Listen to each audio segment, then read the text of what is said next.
Difficile, très difficile désormais de s'en passer. Le pass sanitaire est entré en vigueur en France ce lundi dans les bars, restaurants, hôpitaux et transports longue distance.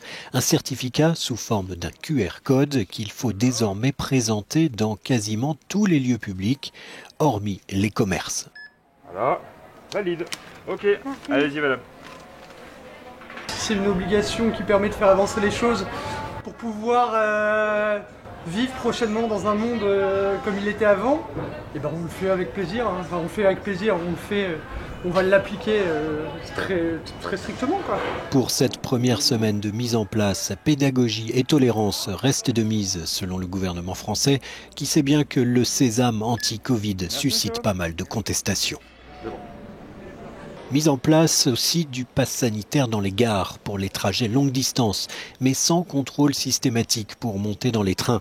Selon le ministre des Transports, c'est un quart des passagers qui devaient être contrôlés dès ce lundi aux abords des quais, mais aussi à l'intérieur des TGV et trains interrégionaux.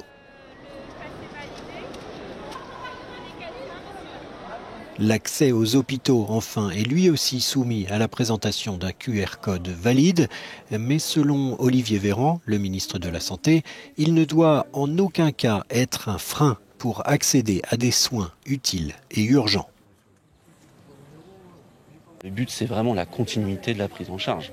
Il ne faut pas de rupture dans les soins et c'est pour ça aussi que cette semaine, nous sommes tolérants par rapport à cette obligation de pass sanitaire. En Europe, le pass sanitaire est en vigueur depuis plusieurs semaines en Autriche, Hongrie et au Danemark.